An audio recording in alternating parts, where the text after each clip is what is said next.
to treat family differently. That is the world changing, because we are 1 out of 4 people now, almost, in the world.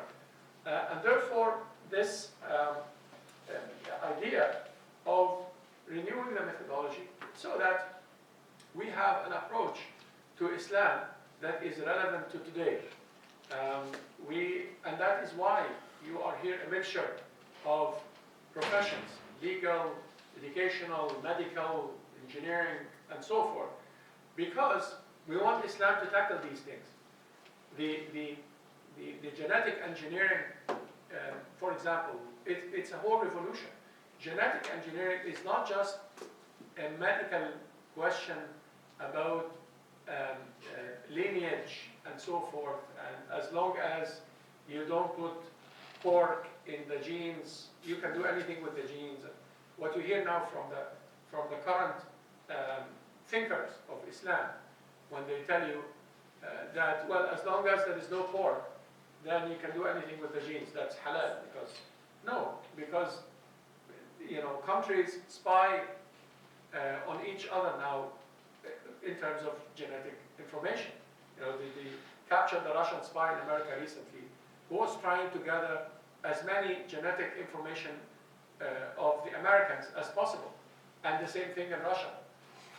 So these guys are actually preparing for a war in genetics, and we find in some Gulf countries, without mentioning names, they are taking the genetic code of everybody and putting it in a database in the government.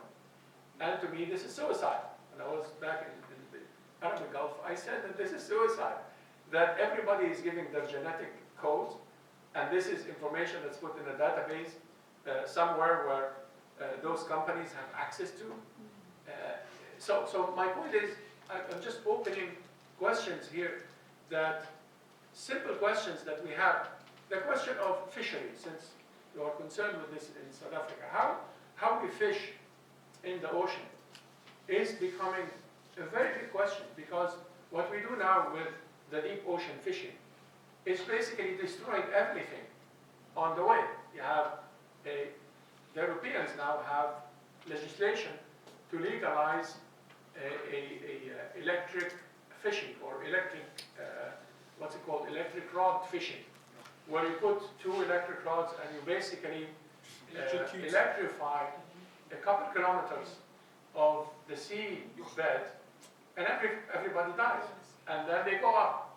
They only want the tuna and this, and so they take the tuna and they eat the turtles and the dolphins and so forth. So basically, is this allowed in Islam? Some other person might tell you, well, yeah, there is taskhir. Taskhir is an Islamic concept, that Allah subhanahu wa ta'ala made these available. No, but taskhir is not a concept in the air. It is tied to a network of concepts. Taskhir, Allah made it available. It doesn't mean that we go bomb the sea with dynamite. They do that in Southeast Asia. They go bomb the sea with dynamite, and then the fish comes up, and then they take the fish. And that is not Islamic. Yes, I'm allowed to eat the fish, but I'm not allowed to kill any other animal. And this is serious in Islam. This is not, the Prophet ﷺ, he was very angry for the camel that was, overworked, and for the chick that they take the chicken, and she was screaming for her children. The Prophet ﷺ was like that. And this is not so feasible, right? This is Islam. This is how Islam is, right?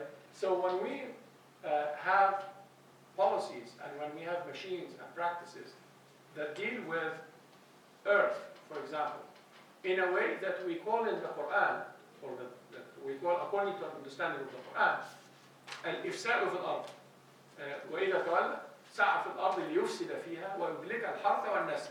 الإفساد في الأرض, corruption on earth.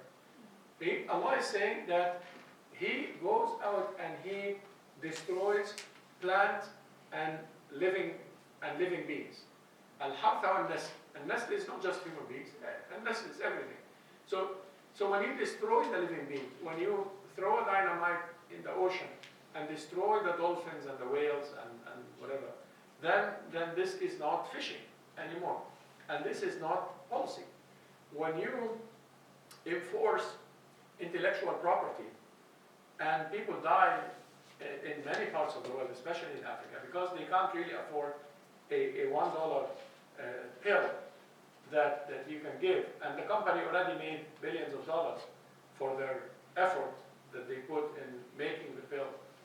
That is not a copyright, is not a right of the person. That's how they define it in that particular philosophy. But a person who is sick is the responsibility of the society. This is a malhoof. This is somebody who needs help. And that somebody who needs help is a responsibility of the society. He cannot just be left to die. I had a conversation with a researcher who works in the intellectual property.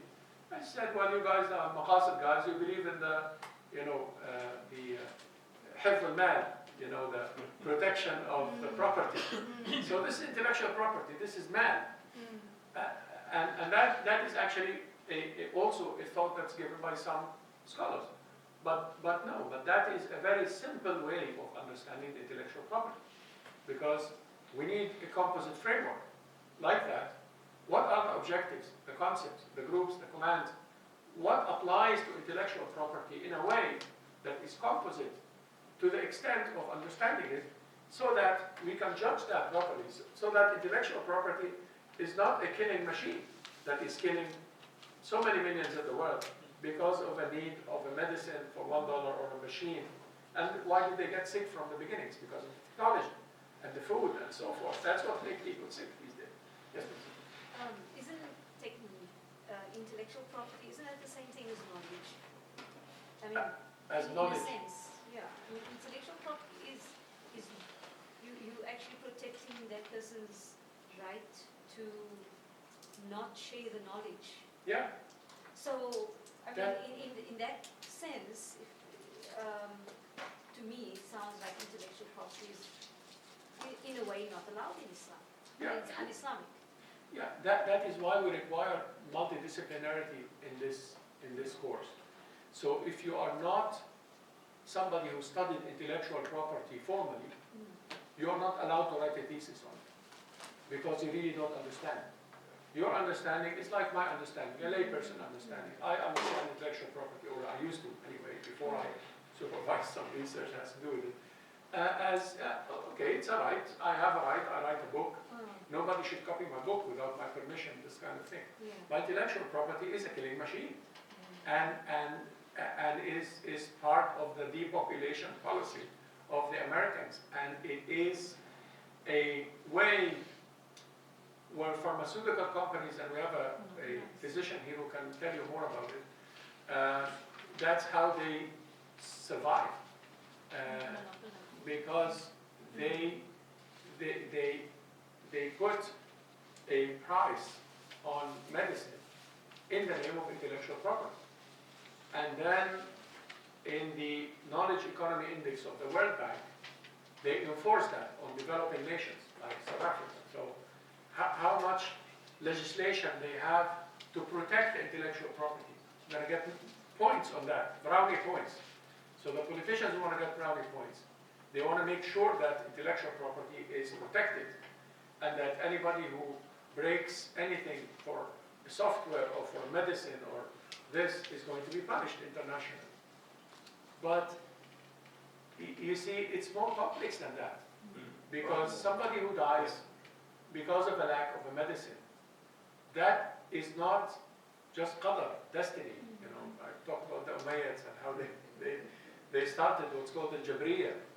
No, the Jabriya, in the Jabriya philosophy, or the destination philosophy in the Islamic history, some people say, well, people have to die.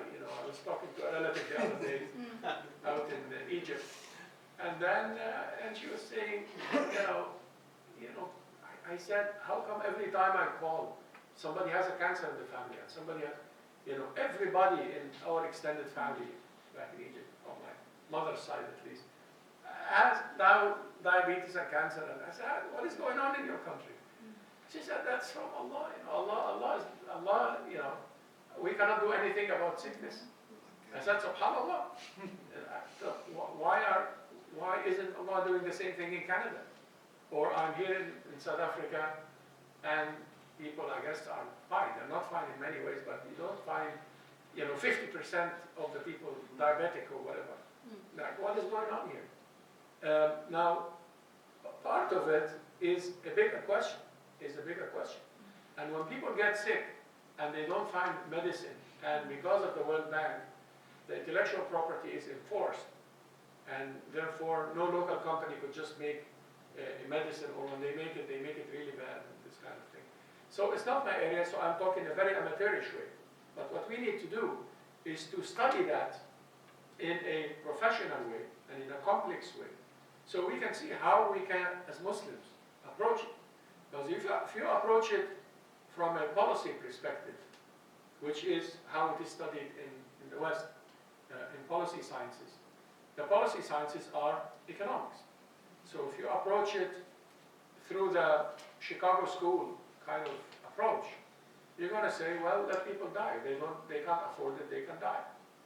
But if you approach it from Islam, Islam is saying that medicine is not a business. Medicine is a right.